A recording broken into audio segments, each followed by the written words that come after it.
Hi friends, it is day 5 post-op and I am doing pretty well. This recovery overall is 100,000 times easier than the abdominal surgery recovery was. It's not even in the same stratosphere. It's totally different. My pain level is really low. It's mostly soreness. I don't have a whole lot of pain. I do have gas pain. Up until yesterday, it was pretty prevalent in my shoulders from the gas, and then like in my belly from the gas. I'm still pretty swollen from everything, which is normal.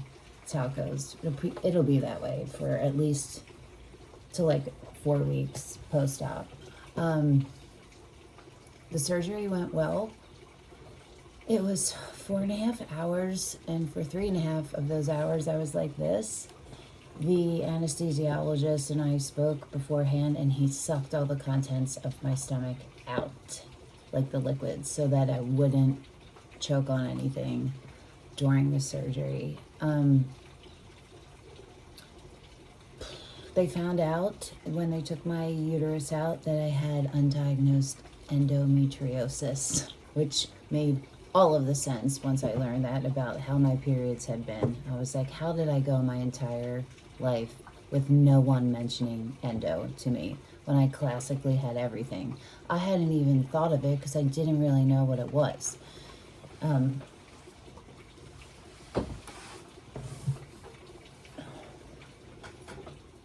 I just woke up. I'm tired. I was sleeping well the first couple nights, and then the last 2 nights I haven't slept that great. I have a lot of back pain, lower back pain, and that's normal from the procedure, and it's also normal because of my separated abdominal wall. Causes me a lot of lower back pain. I have 9 incisions. 2 of them around my belly button are so tiny, they're like little pinpricks. There's 2 above my vagina, on my pubic bone, where the sling, they had to put a sling in there to hold my urethra up. And then there's 5 from the laparoscopic hysterectomy. I'm going to show them to you because they're so badass. I think they're the most badass. They're going to fade, and the purple stuff on them isn't bruising. It's like, I don't know what it is, but these are the fun hospital panties. I bought a bunch from Amazon on my own, and they're boy shorts, you know what I mean, mesh, but they're amazing. Bum, bum, bum, bum, bum. There you go. So these are all like the size of my finger width, and this one is the size of my thumb, and that is where they took all of my organs out of. They cut them into pieces and took them out of there. And I just want to show you my swelling. It's not bad, but I just want you guys to see. Yeah, I don't even know. I can't tell. I don't have my glasses on, so I can't tell if you could even see really. But for anyone coming here who wants to get an idea of like, what do you look like post-op day 5? This is what I look like post-op day 5. Hold on. I got sent home with a catheter in, and it didn't hurt. It was just annoying. I needed one, and I was annoyed that I had one, but I knew I needed one. Day 2 of having that in, though, I was ready to have it out because it's common to get UTIs from having everything done that's done down there, plus the catheter can give UTIs, so they put you on like preventative macrobid, an antibiotic. They put me on a bunch of antibiotics, which I have C. diff, which is caused from antibiotic use and can be really, really bad and fatal. So far, I haven't had any symptoms that were really, really bad for me. But the catheter being in, I still felt like I had to pee, and so my body would like instinctively clench my bladder to hold it in because I'm walking around and peeing because I'm in a catheter, right? But my brain is like, you can't be walking around and peeing. You're not on a toilet. You know what I mean? So I do think I have a UTI, and it came from that. I got my catheter out day 3, post-op day 3, and they were you have to pass a voiding test where they pump they put like 300 milliliters, 200 to 300 milliliters of sterile water into the catheter, into your bladder. And then you have to pee it out, like almost all of it out. There's a line. And the first time I tried, I did like 125. She had put 280. I did 125. And then I came back and sat down, and I had told her, I didn't know I needed to void again, to do the void test to get the catheter out. And I told her that I was going home without the catheter. I was going to refuse it. My mother is a nurse, and my doctor had already told me that my mother could remove the catheter at home. There's no void test at home, you feel me? So I was like, if she was fine with me removing it at home, why am I doing a void test? So then we talked again, and I went again, and I did another 50. So I passed it, but in 2, not in 1. But they taught me how to self-catheterize and sent me home with this huge bag of pretty cool, I think that stuff is all cool, catheters and all these things to do if I needed to do it alone here, with this cool like mirror that goes on an elastic band around your leg, so it's just between your thighs so you can see. But I haven't needed to use it, but I have it, and I think it's super cool. I'm so fucking glad the catheter is out. I was able to shower the day I came home because of the laparoscopic surgery. The incisions, they have skin glue on them.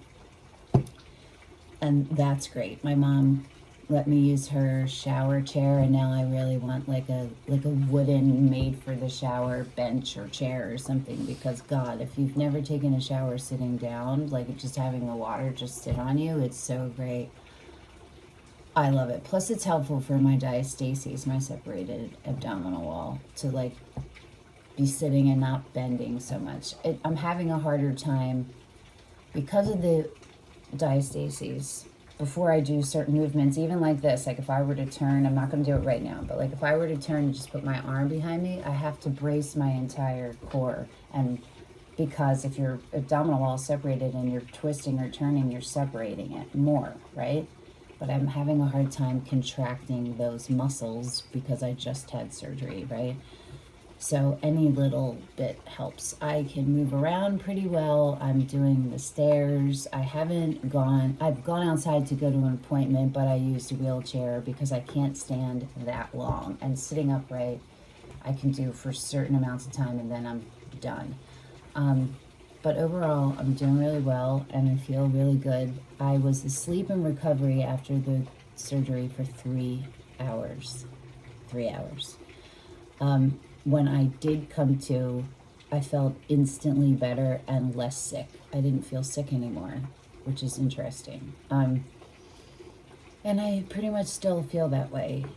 I feel pretty much still that way. I still have SIBO and all the gut issues and all of those things, and I won't really know the effect of the procedure on all of those for a couple more weeks still. But it's still really challenging because any kind of distension right now is even worse than before for my insides because of the surgery I just had. So I'm trying to prevent it as much as I can and still like try to eat a varied diet, you know. It's a lot. I start my first medical lymphatic drainage massage therapy session tomorrow with a new practitioner that my acupuncturist recommended, and I'm excited. I feel really good about it, and I'm probably starting back at acupuncture this week as well. So for everyone coming here who has had this procedure and is wondering about the clearance for that, my surgeon told me both of those were totally fine as long as there's nothing on the belly. Extremities are fine. And then I checked with both sets of practitioners, and they said, yes, with lymphatic drainage, they'll do things on the sides to bring the lymph to the armpits. There's other things that they can do that won't do anything with the belly, but will still help. So I'm feeling really good about that. They're both probably going to be 2 times a week for each, for like at least 4 to 8 weeks, which is great. And And then after that will be like the harder healing of all of the physical stuff with rehabilitative Pilates, where I basically need to start all over again from the ground up, muscle wise, and learn how to fix my posture and all of these things, right? Starting with my feet all the way up, and deep tissue massage also to help because I have a lot of other issues. So I just wanted to pop in and give you guys an update and tell you thank you to everyone who has reached out. It's been incredible. There's so much support, and you are helping me get through. You're changing my life in the best ways. Everyone, everybody, every human needs support. So thank you. I think that's it. Let me think if there's anything I'm missing.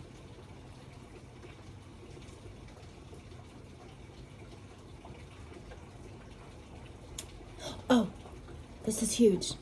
I'm going to insert a picture of a medical illustration of what a prolapse, like bladder, what it looks like here.